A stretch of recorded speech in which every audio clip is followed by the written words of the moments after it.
aliposikia kwamba Yesu anapita. Yesu wakati alikuwa anapita alikuwa na watu wengi, mithili kwamba hii Rais wa Jamhuri ya Muungano wa Tanzania siku chache zilizopita alikuwepo hapa Tabora.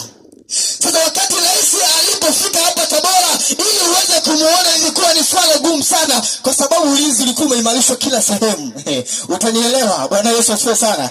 Wakati rais akiwa anatoka eneo moja kwenda eneo lingine, gari zote zinakuwa zimesimama pembeni kwa ajili ya kumpisha mheshimiwa apite. Sasa uweze ukaonana naye kama una shida naye. Bwana Yesu asifiwe sana. Ndivyo ilivyokuwa kwa Yesu. Wakati Yesu anatoka sehemu moja kwenda sehemu nyingine, yule mwanamke tayari alikuwa ameshachoka. Alitembea kwa waganga, alitembea kwa matabibu, lakini alipopiga hesabu akasema ya kwamba nitaweza kuonana na Yesu, nitaweza kumuona Yesu. Ni swala ambalo haliwezekani.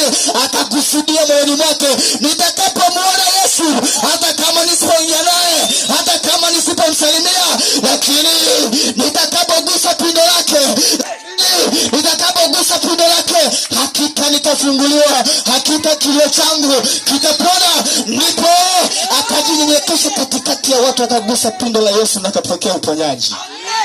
Bwana Yesu asifiwe sana. Huenda ukawa umeteseka vya kutosha, huenda ukawa umesumbuka vya kutosha. Ndoa yako ipo kwenye changamoto, mume wako ameongeza mke wa pili kwa sababu hauzai, mume wako ameoa kwa sababu hauzai. Lakini sikiliza nikwambie jioni ya leo, yuko Yesu anayeweza, yuko Yesu anayeweza, yuko Yesu ambaye ukimpokea kuwa Bwana na Mwokozi wa maisha yako utaokoka na kupona na yote. Bwana Yesu asifiwe sana. Amen. Bahati nzuri Yesu ndiye mhubiri, hata mafuta hatumii. Bwana Yesu asifiwe sana. Kuna wakati nikiwa tu kwa pastor wangu Jonasa, ndio maana nampenda sana. Kuna wakati ilikuwa mwaka 2000 na if I'm not wrong, ilikuwa mwaka 2000